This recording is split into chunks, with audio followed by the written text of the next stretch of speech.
Taigi sveiki, čia vėl Šarūnas, Griaustinis LT ir šiandienos tema yra funkcinis programavimas.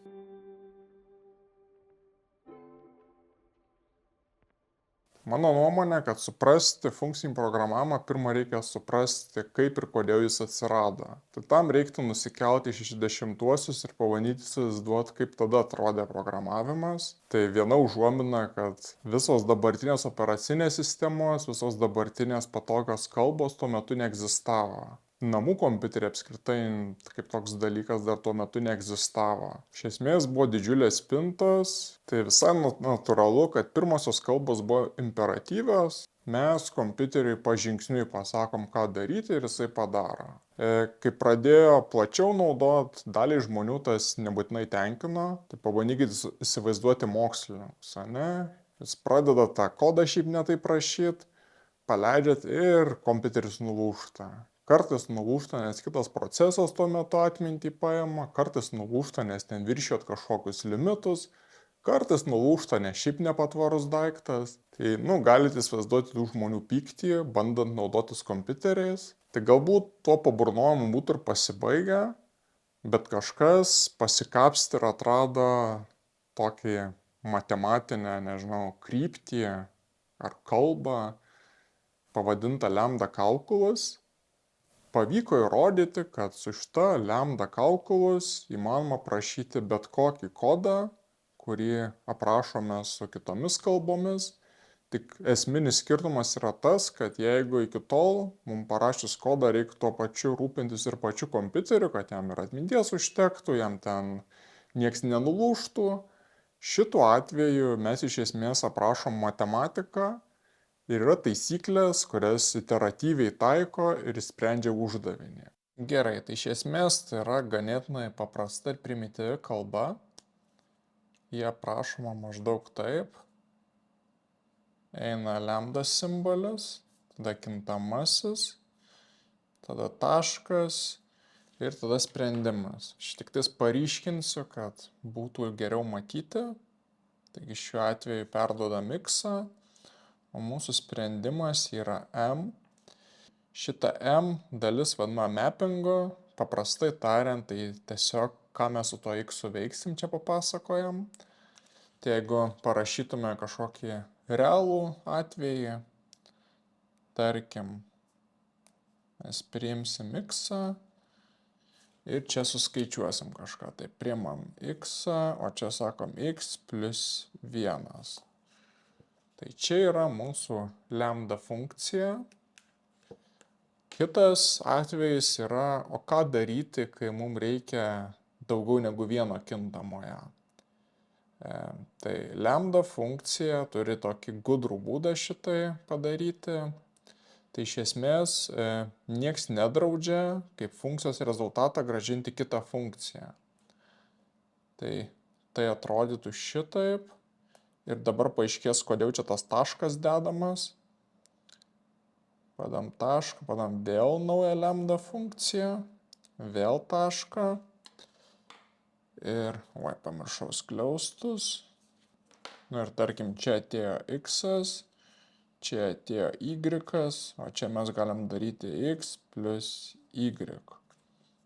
Sakykime, tam tikros struktūros yra nuolat pasikartojančios, nuolat pasitaikančios ir kad supaprastinant, kad sumažint rašymo kiekį, mes galime priskirti jas konstantom. Galime padaryti, tarkim, kad true, tai dažnai pasitaikanti sąlyga, mes galim sakyti, kad ji yra lambda nuo x, lambda nuo y ir čia sprendimas, tai bus x, y ir grąžinam x. False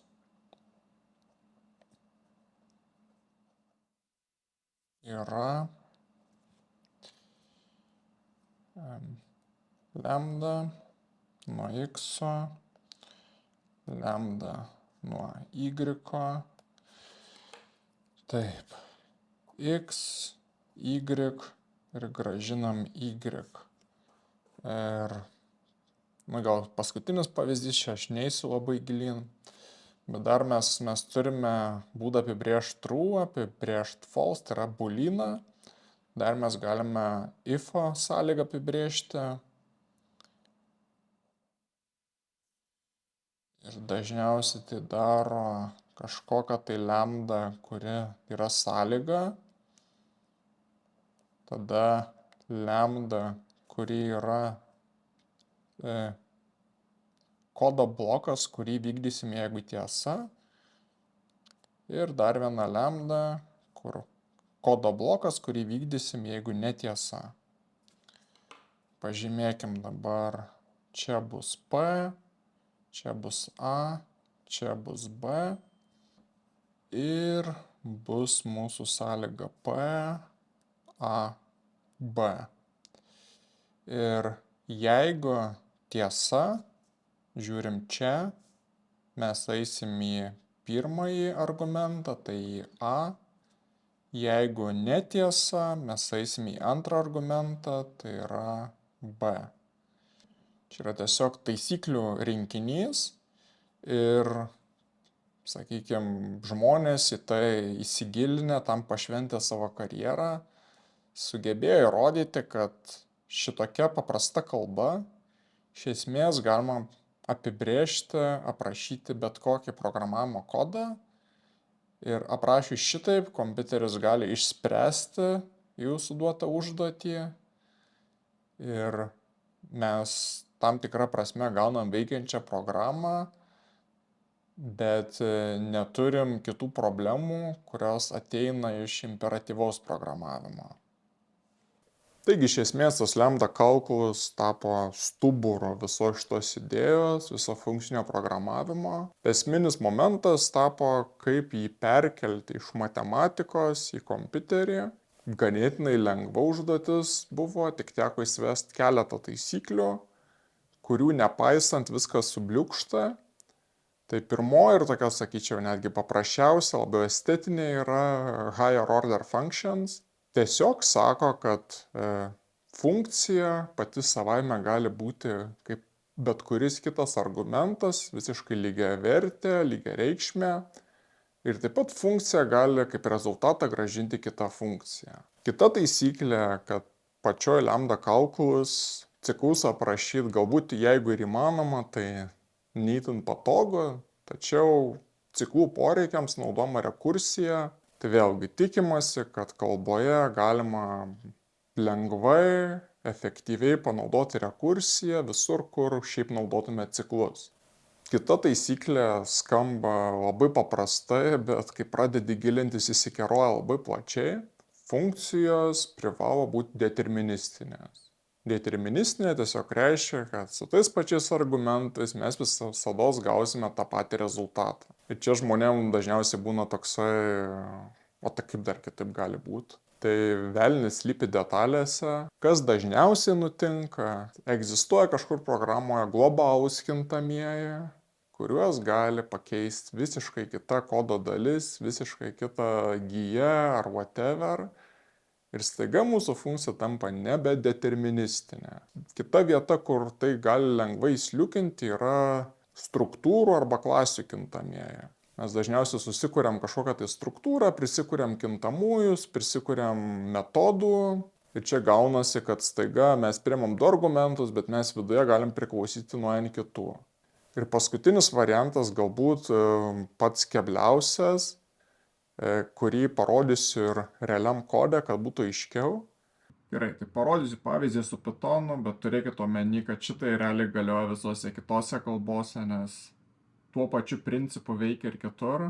Tai apsirašom kažkokią tai funkciją, some numbers. Žinau, kad beprasmė, bet padarykim, kad būtų paprasta suprast.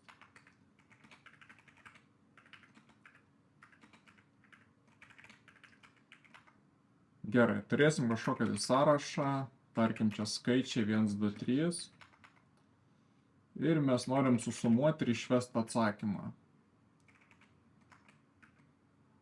Perdodam šitą sąrašą.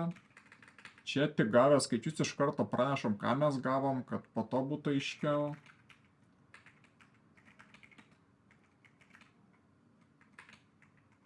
Ir nepykit, kad angliškai rašau, tiesiog programuotai paprašiau. Gerai. Pasidarėm, pasižiūrim, ar ten kažkas veikia. Taip. Gavom, išvedėm nieko. Galim pradėti realiai skaičiuoti.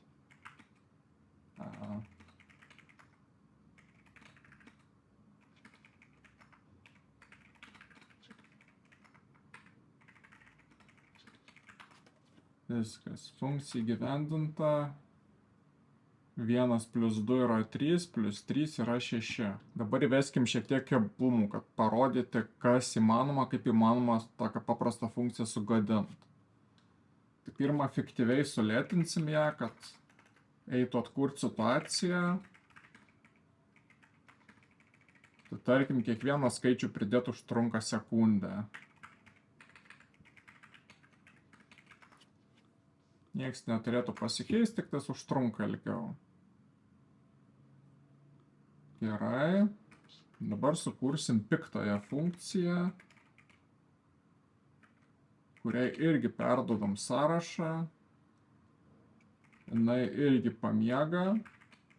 Pamiega, tarkim, irgi sekundę. Ir prie sąrašo prideda 5. Jeigu aš iš karto bandyčiau ją kviesti, duočiau skaičiuoti, tai mes iš karto matom savo sąraše, kad atsirado tas 5 ir atsakymas vis dar teisingas. Bet jeigu mes turėtume daugiau gijų negu vieną, sakom Fred.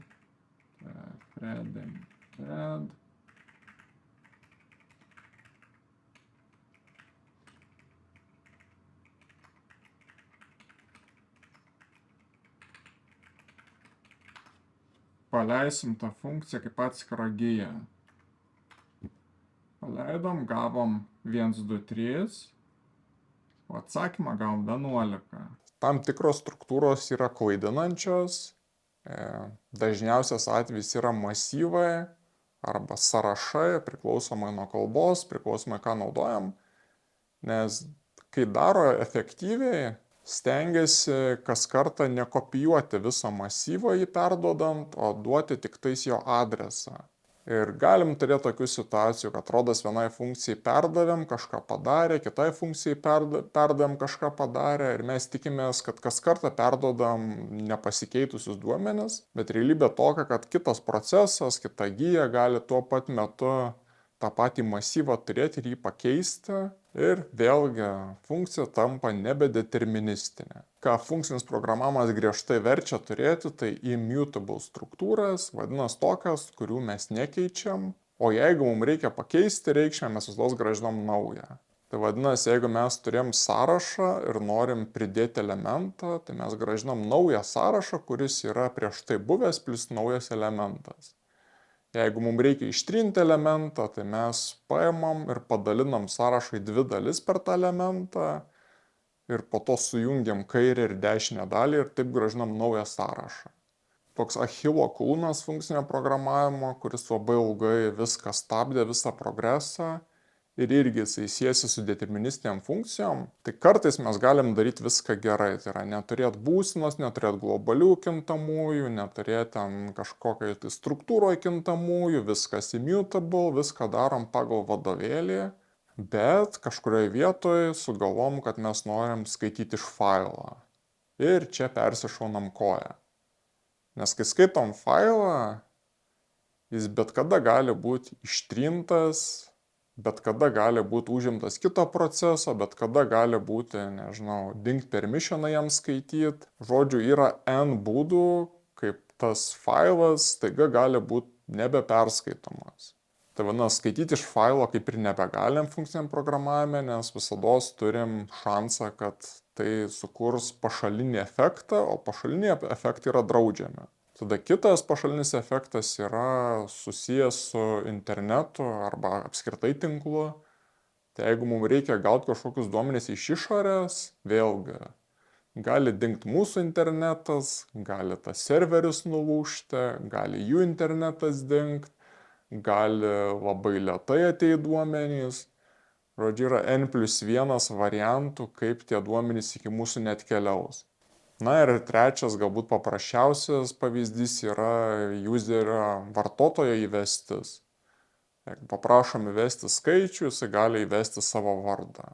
Kvailas gal pavyzdys, bet visados, kai yra vartotojas, mes turime tikėtis, kad jis gali įvesti nesąmonę, bet galiausiai atėjo nušvitimas, buvo rasta išeitis ir tos išeities pavadimas yra monadas.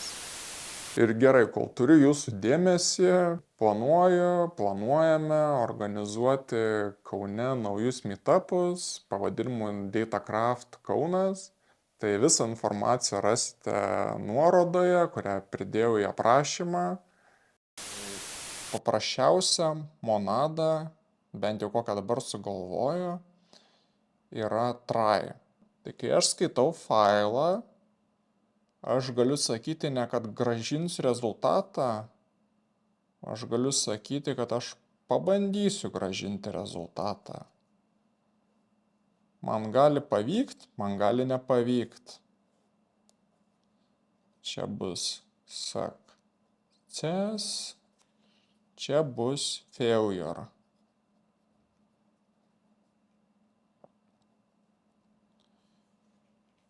Ir čia vėlgi šitas gali turėti kažkokį tai viduje dalyką, kažką daugiau papasakot. Pavyzdžiui, jeigu nepavyko, tai klaidos žinutė, jeigu pavyko, tai rezultatą turėt.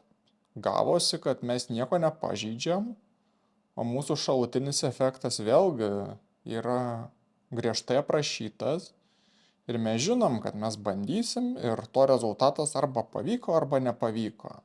Dar viena labai paprasta monada yra option. Irgi. Ir vėlgi aš galiu pasakyti, kad aš galbūt turėsiu, galbūt neturėsiu. Tai viena šaka, jeigu pavyko kažką turėti, sum nuo x, arba nepavyko, tiesiog none. Čia jau jokio kintamojo viduje nėra, nes niekas yra niekas. Tai dar viena labai naudinga monada yra future.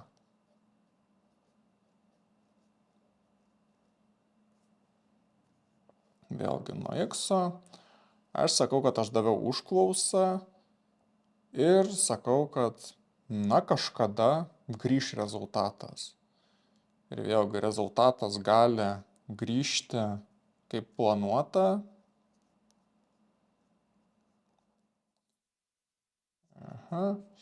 Arba gali nepavykti ir gautume failure.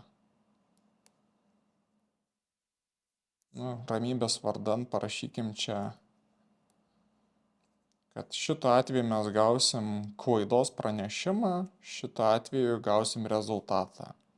Tai monados iš esmės įsprendė pagrindinį Achilo kulną, kas apart monadų, kas išpopuliarino funkcinį programavimą, tai buvo Google'as, kaip čia lietuviškai straipsnių turbūt, MapReduce. Map yra funkcija, kuri iš vieno gauna kitą. Tai šitą iškart parodžiau pačioje pradžioje apie lambda calculus kalbėdamas. Ir kodėl jinai taip jau net pavadinime akcentuojama ir kodėl jinai tokia svarbi.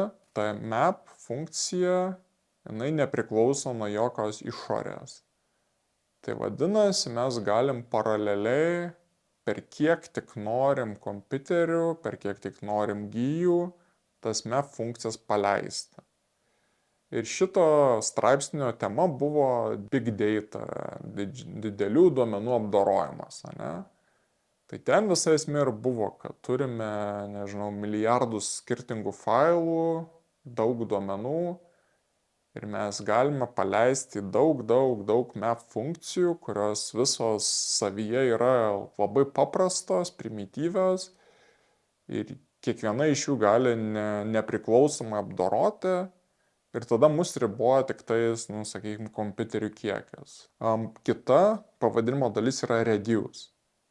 Tai čia jau atsiranda įdomesnis atvejis, kad čia staiga mes spjauname į tą paralelizavimą. Jeigu įsivaizduotumėt kaip tokį didžiulį piltuvėlį, kur yra, nežinau, tūkstančiai map funkcijų, viena šalia kitos išdėliotų, tai reduce būtų tas piltuvėlis apačioje, kuris viską surenka ir išspjauna tik siaurą kranelį. Tai paprastai tariant, reduce yra agregacijos funkcija ir jinai apsirašo, kad mes visada turime akumuliatorių ir turime sekantį elementą. Tai akumuliatorius techniškai laiko būseną, bet šitai funkcinio programavimo dievai leido. Tai visada duodam pradinę būseną ir su kiekvienu elementu ją atnaujinam ir gražinam po to galiausiai paskutinę būseną. Tai pats paprasčiausias atvejis tikriausiai būtų sum, tai yra susumavimas.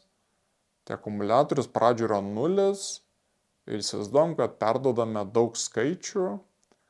Tai kas kartą prie esamo akumuliatoriaus pridedam tą skaičių ir kai skaičiai baigėsi, galutinis rezultatas yra mūsų akumuliatorius. Tai šitoj vietoje mes prarandam paralelizmą, bet agregavimas yra neatsiejama dalis visos analitikos.